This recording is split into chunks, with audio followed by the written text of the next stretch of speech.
Hallo ihr liebe Leute, hier ist wieder der Yankee mit Let's Play Gothic 2 auf Pelzig. Tja, irgendwie will's mich da anscheinend nicht reinlassen. Ich habe jetzt rausgefunden, dass Baltram die Ablösung für Lares sein soll, aber irgendwie kriegen wir das nicht gesagt und das ist etwas doof. Könnte mit dem Bug zusammenhängen, der hier noch kräftig... ein Feldknöterich, den nehmen wir doch auch gern. Könnte mit dem Bug hier zusammenhängen, von daher etwas dämlich. Oh, hier bin ich auch noch gar nicht rumgeschlappt. Ah, stimmt, genau. Wusste es doch, da war ja noch irgendwas. Dort irgendeiner noch sein Lederbeitel versteckelt.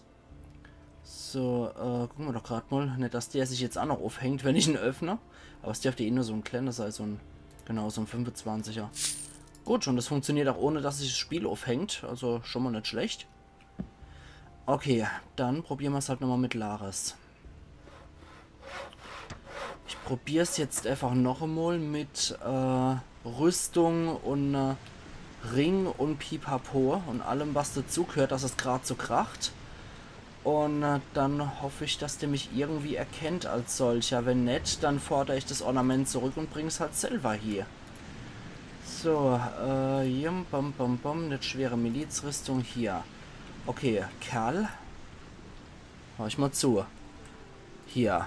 Gibt's was Neues? Für die besten Nachrichten bist du ja selbst verantwortlich. Bennett haben sie wieder laufen lassen. Er ist schon wieder auf dem Hof. Geh mal hin, ich denke, er will sich auch noch selbst bei dir bedanken. Okay. Dann, hier. Weißt du etwas über eine Diebesgilde in der Stadt? Du kannst Fragen stellen. Natürlich gibt es eine Diebesgilde hier, wie in jeder größeren Stadt. Und jeder kleine Taschendieb oder Hehler hängt wahrscheinlich irgendwie mit drin. Okay, dann, noch einmal. Was genau machst du hier im Hafen? Darüber kann ich nicht reden. Vatras würde mir den Kopf abreißen. Heieieiei. Okay, dann gibt man das Ding zurück. Okay. Dann bringe ich den Scheiß halt selber hier. Wenn der mich nicht lost, dann mache ich das halt selber. Gut, Pech gehabt. Dann lassen wir das mal gut sein. Und wir marschieren jetzt erstmal zur Tote Harpie. Von dort aus können wir eigentlich in die Wildnis direkt zur großen Pyramide gehen.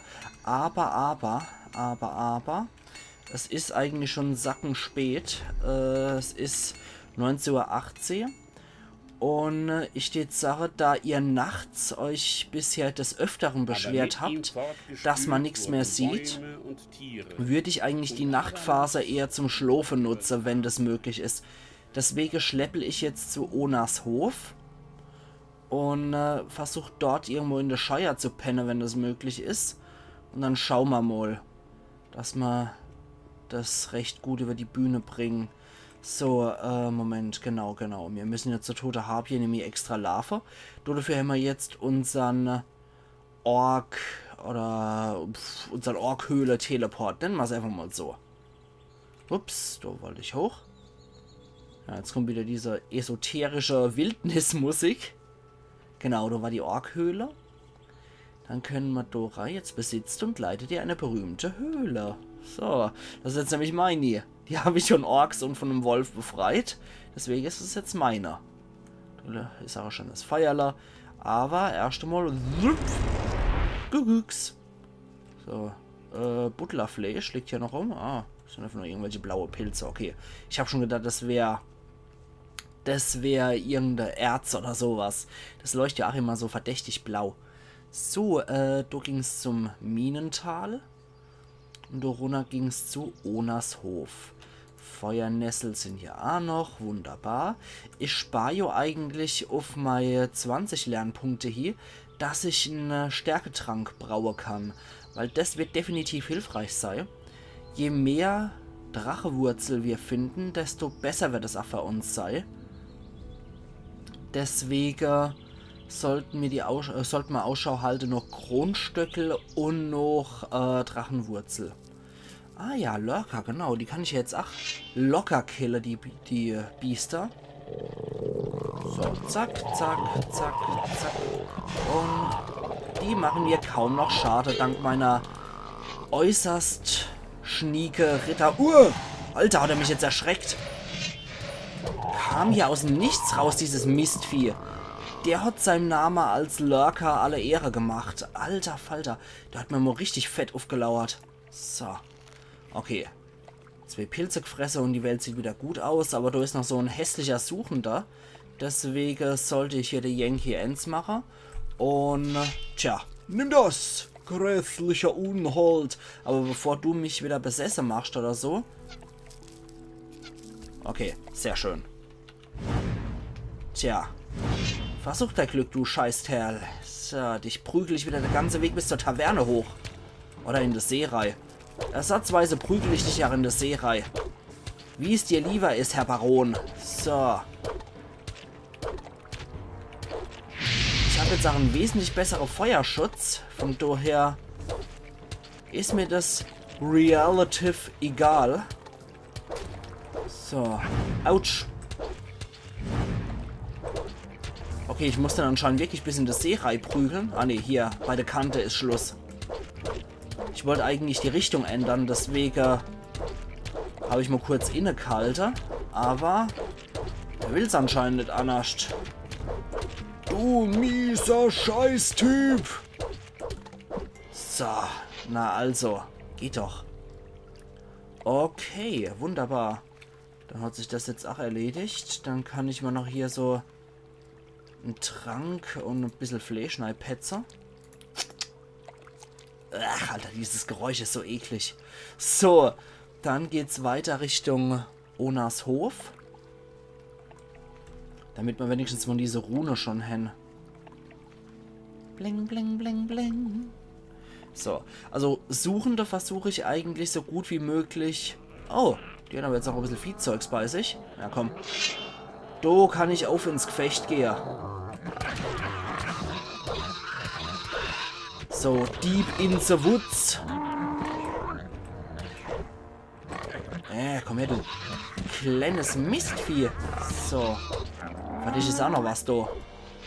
Gut. Jetzt auch ein bisschen Wutzefell. Und Goblin-Schuppe kann ich leider nicht abziehen. So. Dann schwerer Ast und schwarzer Goblin. Und noch ein Tränkchen in Ehren. Und dann geht's weiter. Ja, wir müssen irgendwie auch an Erfahrungspunkte rankommen, würde ich sagen. Anders geht's halt nicht mehr. Oh, die kämpfen auch gegen irgendwas. Oh, die kämpfen gegen Goblins. Ja, dann helfen wir doch noch. So. Ein Mistvieh weniger. Okay. Hoppla. Jetzt habe ich die aus Versehen noch arg getippt. Aber das macht nichts. Da steht noch irgendein Hansel rum bei denen ihrer Hütte. So, die sind hier so eine Art Vorposte hier, könnte man sagen. Aber da steht noch irgend so ein Hansel rum, mit dem wir vielleicht noch quatschen sollten. Wer ist das dann? Alter Mann. Ah, Erol. Ach, du bist's. Das hier ist deine Hütte? Ja, warum? Was stimmt damit nicht? Hast du keine Probleme mit den Söldnern? Solange ich Sie bei Ihren Geschäften nicht störe, lassen Sie mich auch in Ruhe. Ah, okay. Außerdem sind es gute Kunden von mir und ich bezahle Sie dafür, dass Sie in meiner Abwesenheit auf mein Haus aufpassen. Mhm. Okay, dann... Zeig mir deine Ware. Die Auswahl ist nicht sehr groß. Na, das passt schon. Wir werden schon fündig mit irgendwas. Ah, Elixier des Lebens. Ja, das nenne ich mal gut. Dazu noch 5 Rohstoff. Oh, jetzt scheiße, jetzt habe ich noch irgend so einen blöden Ring gekauft. Verdammt nochmal. Das wollte ich gar nicht. Ring der Scheißenhaut wahrscheinlich hier. Oh, Mann. Mist. Ne, den... scheiße, jetzt habe ich es halt. Okay. Amulett der Kraft. Stärkebonus gibt das Ding noch. Und das Ding will ich eigentlich haben. Das ist der Hauptgrund, war dem überhaupt was zu kaufen. So. Wenn wir nicht gekommen wären, wäre die Sache anders ausgegangen. So, Ring der Amulett der Erzhaut habe ich. Aber ich will den Trank haben, weil diese attributsteigernde Dinger sind so selten. Ach so, jetzt gibt es nochmal 20 Lebensenergie dazu. Dann können wir hier nochmal einen Speicherpunkt anlegen. Und wo bist du dann, Erol? So, ich mag nochmal kurz rein. Ah nee, Quatsch. Haltung. Ah nee, deswegen habe ich überhaupt erst gespeichert gerade. So, noch einmal. Hier, ich will deinen Geldbeutel klauen. Okay, das war gut, dass ich so gespeichert habe. Okay, dann wird das wohl auch nix. Dann, nachdem wir jetzt unnötigerweise noch einen Ring gekauft haben, sollten wir trotzdem weiter im Geschäft. So, 20:57 Uhr. Es ist glücklicherweise noch sichtbar, was hier abgeht. Weil, wenn es Nacht ist, ist es wirklich Duschstavier, Wageladung, Arschlöcher. Da geht gar nichts mehr ohne den hochheilige Paladin-Zauber hier. Wir können ja mal aktivieren. So. So. Theoretisch könnte man den ja eigentlich auch für Nachtaktionen verwenden. Aber ich bin eigentlich auch eher so ein Fan von, wir machen Sache am Tag, weil da sieht man einfach mehr. So. Ah, da steht noch so ein Suchi-Boy rum. Dann kümmern wir uns dann mal um den Hansel. So. Bist du ein Schwätzer oder bist du ein Entdecker? Ja, ein Entdecker. Entdecker sind mir lieber. Die schwätzen nicht und können mich nicht besessen machen. Was für ein dramatischer Kampf bei Gewitter in der Feldräuberhöhle, oder?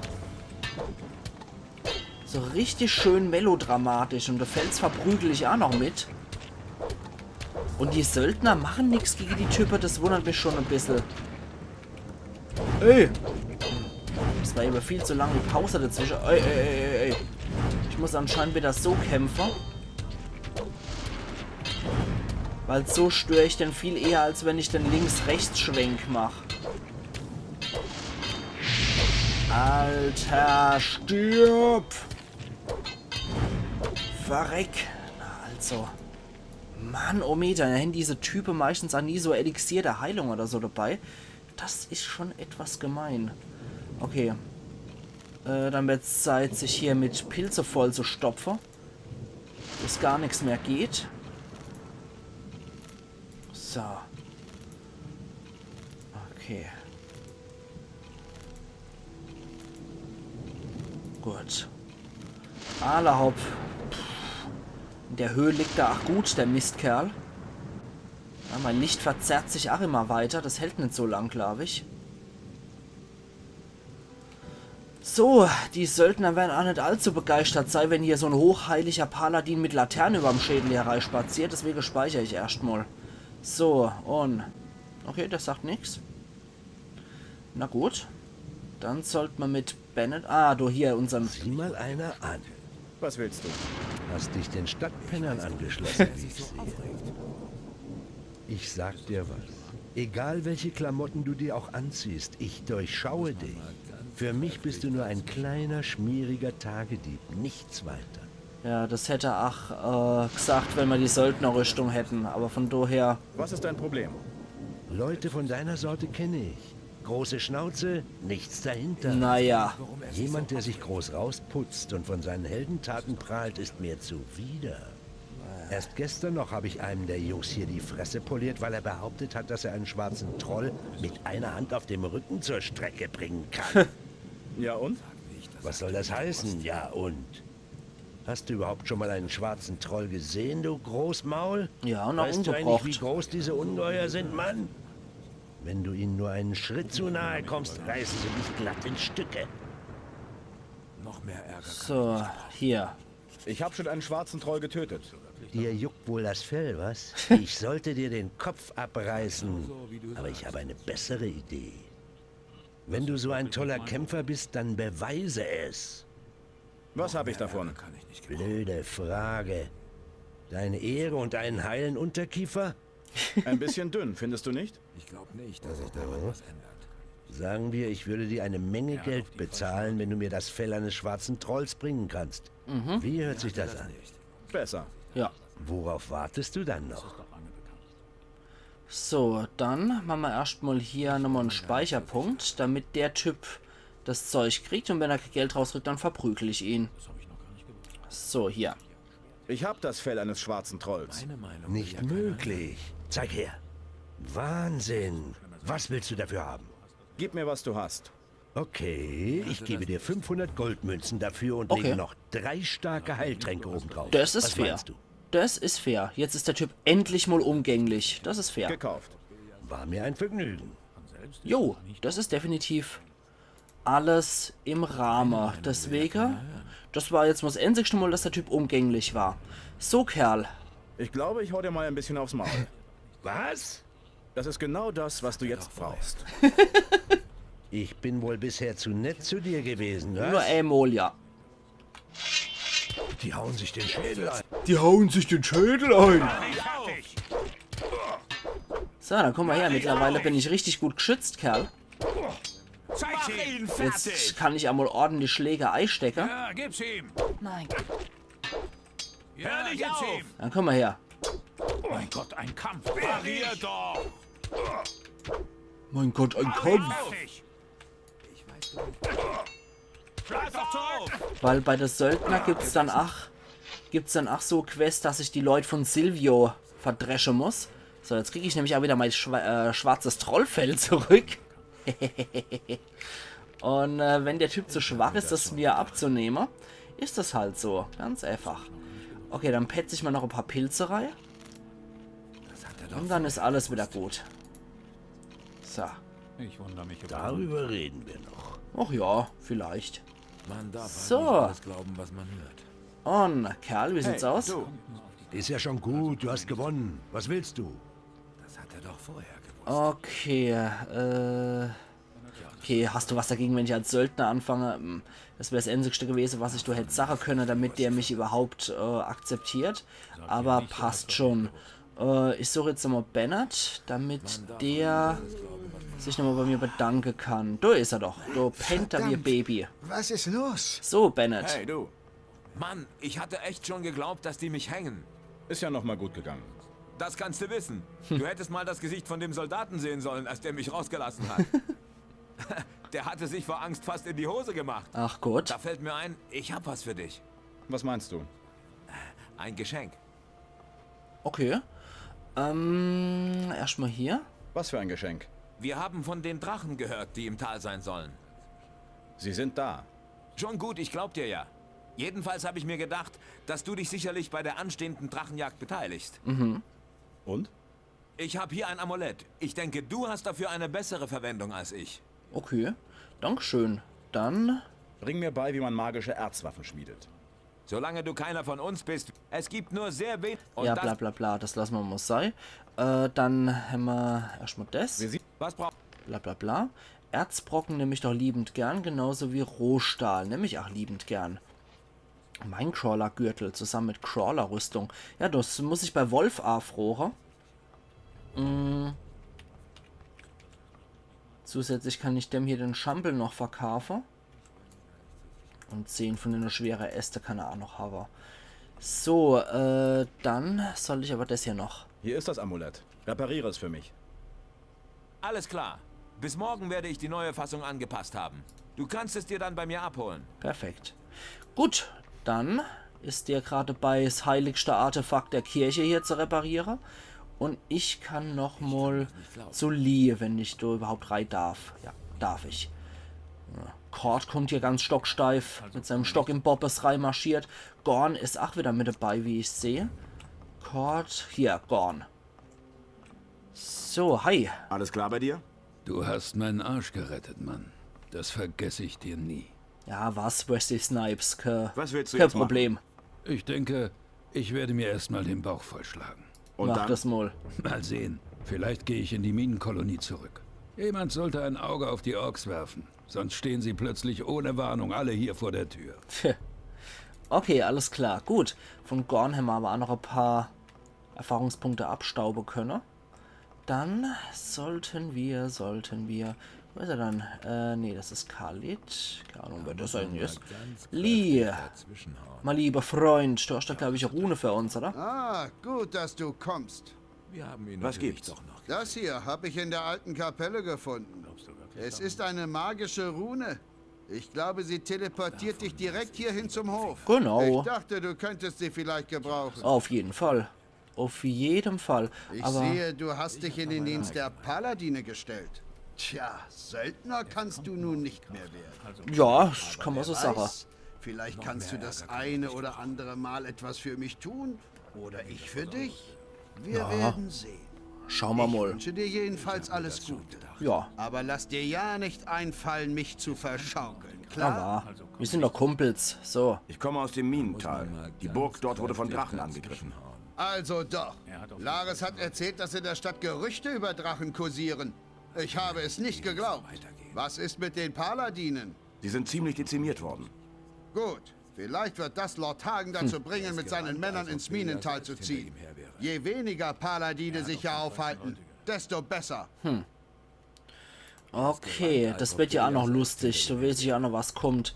So, was uns angeht wiederum. Wir sollten hier auf jeden Fall mal eine Weile der Ratzinger machen, weil wir sind jetzt was Besseres gewohnt als Ritter. Deswegen ist mir das scheißegal, in wessen Bett ich hier penne. So, ich bin hier ein Vertreter des Königs. Ich bin sogar ein gesalbter Ritter des Königs, deswegen ich darf sowas. So, dann können wir jetzt mal den Flitzerich machen.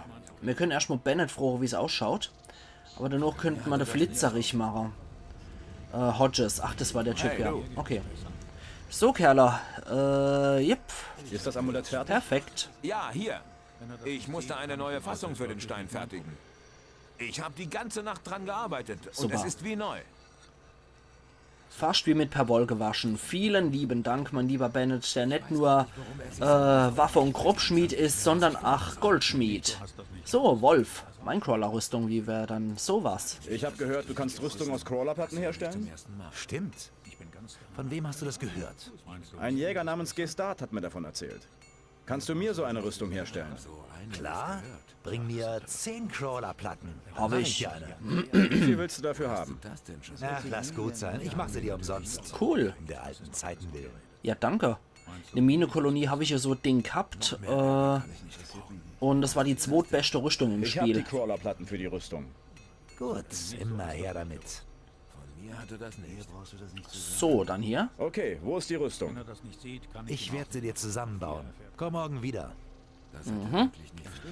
Okay, es wäre einfach, seinen Geldbeutel zu stehlen. Naja, ich meine, wir hätten ja jetzt schon ihn als Kumpel gewonnen, da hat man jetzt extra Rüstung gemacht. Dann beklaue ich ihn erstmal um 35 Gold. Gut. Und dann kriegen wir jetzt eine Rüstung noch gebastelt, egal wie wirkungsvoll die ist, aber ich glaube, die ist weniger wirkungsvoll als eine Ritterrüstung. So. Puh. Dann machen wir hier den Flitzerich. Und können in die Wildnis rasen. Du zu Onas Hof, du rechts zu dem, nicht zu Onas Hof, ich weiß gar nicht, wie der hier ist, Seekop, glaube ich. Bei Seekops Hof haben wir jetzt auch noch so ein Problem. Wer hat Angst vom schwarzen Mann, hieß die Quest, glaube ich. Da hätten sich ein paar Suchende eingenistet. Aber da kümmere ich mich irgendwann später nochmal drum. Ich will jetzt nämlich erstmal diese Nacht des Rabengedönse hier machen. Wenn er das nicht sieht, kann ich ihm auch nicht mehr helfen. Genau. Wenn er das nicht sieht, kann ich ihm auch nicht helfen. Denken Sie mal drüber nach. Aber wir wollen jetzt nicht zum Sonnenkreis, glücklicherweise. Das ist immer so ein ewig weiter Weg. Dass es dort für Rune gibt, wundert mich. Weil Sonnenkreis ist schon ziemlich happig. Aber ich glaube, zur Pyramide gibt es dann tatsächlich ein Teleport, dass wir zum Portal kommen. Weil bei der Pyramide, wo die ganze Wassermagier-Hansel rumhängen, gibt's ein Portal und da können wir ins Add-on-Gebiet reingehen. Aber, da müssen wir erstmal, glaube ich, die ganze Ornament-Quests für die Wassermagier lösen. Mit denen muss ich erstmal schwätzen. Wenn Lares halt auch nicht hingeht, dann ist das halt so. Ah, warte mal, genau. Wobei, ich hätte bei Onas Hof vielleicht noch Betes oder so ein Quatsch, weil sonst hört die Wirkung von dem Flitzetrank auf, wenn wir jetzt einfach hier speichern und wieder laden. Ich probiere es einfach so. 100 Gold ist jetzt nicht so schlimm. Das ist ja nämlich so schwerwiegend wie am Anfang. Es sei denn, die Dinger sind verseucht. Ja. Leider sind sie verseucht. Pech gehabt. Das ist auch noch so eine Quest, die wir noch irgendwann erledigen müssen. Ich glaube, das gibt uns der gute Ulta vom Hohen Rat. Der Feuermagier, das oder Serpentes, ich bin mir nicht mehr sicher. Aber irgendeiner, hallo freundlicher Landstreicher, aber irgendwelche Leute vom Kloster, vom Hohen Rat, geben uns tatsächlich den Auftrag, diese Schreine, die entweiht wurden, wieder in Ordnung zu bringen. So, bis zur Pyramide ist ja schon ein ganz schön weites Stück, deswegen umso besser, dass ich den Trank hier gesüffelt habe. Drohne ist in einer Höhle beim Fluss auch noch ein Schattenläufer. Aber mit der Rüstung, die ich derzeit trage, dürfte ich eigentlich imstande sein, mich auch mit so einem Biest anzulegen. So. Jetzt sind wir mal endlich hier in dem Gebiet.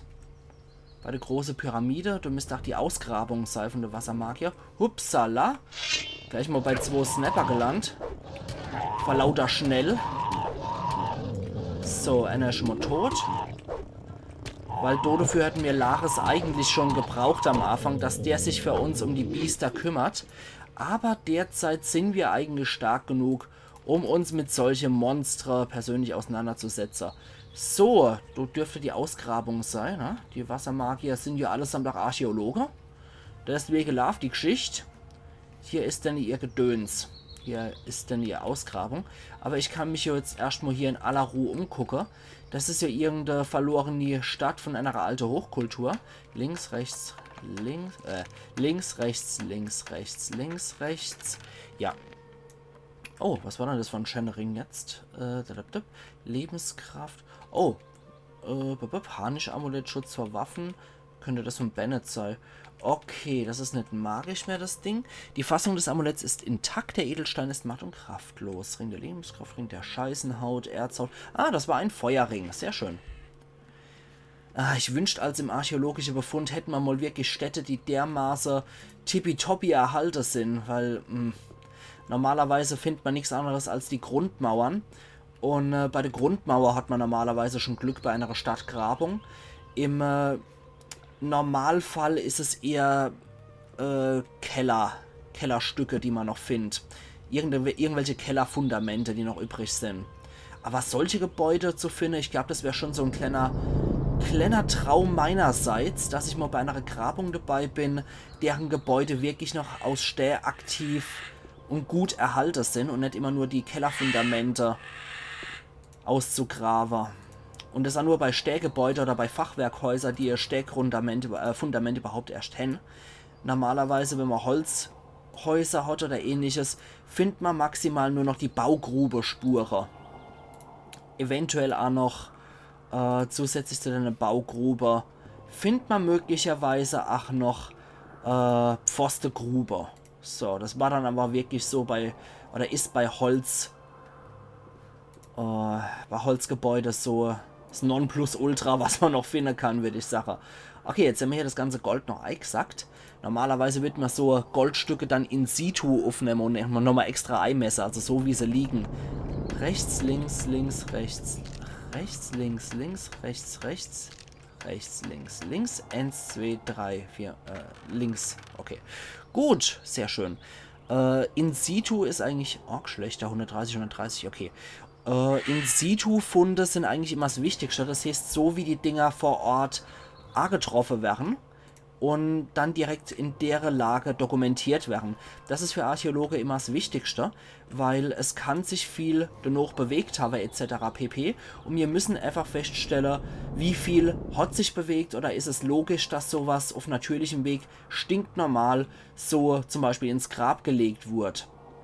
Und wenn ja, ist es möglicherweise nachträglich verrutscht, weil es eine komische Position hat, etc. pp. Sind alles interessante, dokumentierenswürdige Sachen.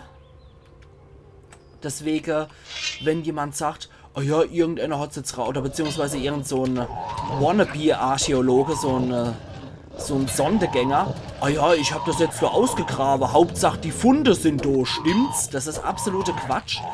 Es geht der Archäologe nicht darum, dass tolle Funde rauskommen. Es geht der Archäologe darum, dass die Funde möglichst in situ dokumentiert werden. Das ist ein extrem wichtiger Bestandteil von archäologischer Arbeit. Und deswegen kann ich wirklich nur Leute ermahnen, die mit Sonde durch die Gegend schlappen. Es ist der Archäologie und der Wissenschaft nicht zuträglich. Und Archäologen sind keine fundgeile Idioten, die wirklich nur möglichst viel Goldschätze haben wollen, sondern es geht darum, wissenschaftlich zu dokumentieren, wie Relikte aus der Vergangenheit und wie Befunde aus der Vergangenheit, da kann es sich auch um ein stinknormales Grubehaus ohne Funde handeln, wie das Ganze zustande kam. Uns geht es einfach nur um den rein objektiv wissenschaftlichen Aspekt und nicht um irgendwelche Goldschätze zu finden. Der Archäologe wird ja auch nicht reich durch die Goldschätze, die er da ausgräbt. Wenn ein Archäologe einen Schatz, sagen wir jetzt mal, ausgräbt, sagen wir mal, es sind wirklich viele Goldmünzer, dann geht es auch nicht ans Museum automatisch, das geht erstmal zur Restaurierung. Dann müssen die Stücke untersucht werden. Das heißt, der Metallgehalt wird untersucht. Wie setzt sich der Metallgehalt zusammen? Haben wir es hier mit lokalem Gold zu tun oder ist es exportiertes Gold? Wenn ja, wo kommt das Gold her und was für einen weiten Weg hat es hinter sich gehabt, das Gold? Also man kann viel zur Form und zur Materialanalyse dann aussagen. Deswegen heißt es dann auch nicht so nach dem Motto, ah ja, ihr habt ja genug da gefunden, ich behalte einfach mal 99 von 100 Münze. Münze reicht euch ja zur Untersuchung. Ist Quatsch. Man braucht die Menge, man braucht die gesamte Menge, um jedes einzelne Stück zu identifizieren, um es zu datieren und um die Analyse bezüglich der Materialzusammensetzung zu machen. Nur so kann man wissenschaftlich argumentieren, dass diese Dinger möglicherweise zusammen hergestellt wurden, sage ich jetzt mal. Bei Münzer in dem Fall. Und wem gehört das Ganze? In allererster Linie gehört mal alles im Land Rheinland-Pfalz. Das ist in Rheinland-Pfalz ist es noch im Bodegesetz so geregelt, dass sämtliche Bodeschätze im Land Rheinland-Pfalz gehören. Das heißt, Archäologe graben das nicht aus und verkaufen das dann an Museen. Das ist absolute Quatsch. Archäologe graben als Beamte des Staats aus, beziehungsweise sie graben im Namen des Staats aus. Dafür ist dann die Landesarchäologie zuständig, die jeweilige. Und die gräbt aus und dokumentiert.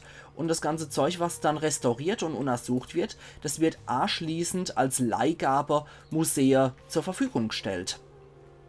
Das heißt, niemand bereichert sich dadurch in der Archäologie. Es geht nicht darum, dass man sich an Schätze bereichert. Es geht auch nicht darum, dass man Sensationsfunde landet und dadurch berühmt wird und die allertollste Publikation herauswirft. Publikationen dauern in der Regel 8 Jahre, nachdem eine Grabung überhaupt erst fertig ist. Insofern, ach ja, ich sehe schon, ich könnte stundenlang über das ganze Thema hier schwätzen, weil ich werde immer mal wieder, da ich ja halt Archäologe bin, werde ich halt immer auch mal wieder gefragt, ja, wie läuft das eigentlich mit der Archäologie bei euch ab? Wer kriegt dann die Sache, wenn sie ausgegraben wurden? Wenn ich so Sache höre. Ich hoffe, ich konnte da ein bisschen Aufklärungsarbeit leisten, indem ich jetzt mal so ganz klein bisschen grob Umrisse habe, um was es eigentlich da bei dem Ganzen geht. Die Dokumentation ist im Endeffekt wichtiger als alles andere für den Archäologe.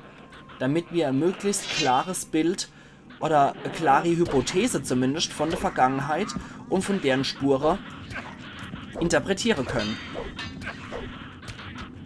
So.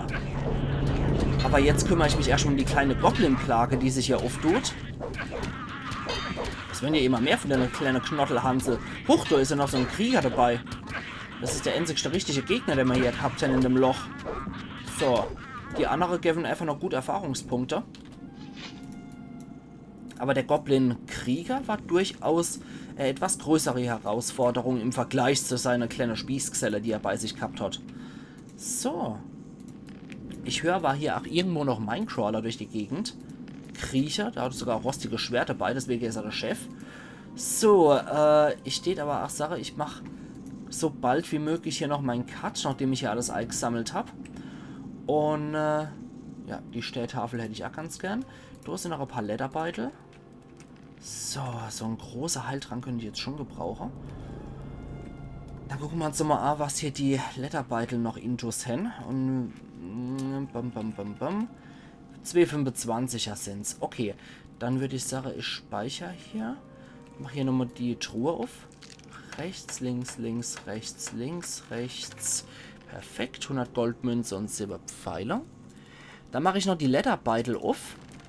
Und die Sache, ich mache danach dann gleich hier meinen Cut und wir sehen uns dann morgen wieder zu... bitte häng dich nicht auf. Gut. Und wir sehen uns dann morgen wieder zu Let's Play Gothic 2 auf Pelzig, wo es dann hier im Add-on-Gebiet weitergeht. Also machen's gut und bis morgen dann wieder. Und ich hoffe, ich habe euch nicht so sehr gelangweilt mit meiner Archäologie-Rede. Falls ihr Interesse daran habt, gebt doch einfach Bescheid. Ich stehe eventuell auch gerne mal ein bisschen weiter erzähle über meinen Job, da ich meinen Job ziemlich mag. Und ja, gebt einfach mal Bescheid, ob Special-Video oder ob einfach hier im Spiel wieder weiter schwätze. Wir haben im die Nacht des Raben-Gebiet genug Zeit, um über sowas mal zu labern, beziehungsweise dass ich Monologe halt. Aber jetzt ist wirklich Zapper. Wir sehen uns morgen wieder. Iron Yankee.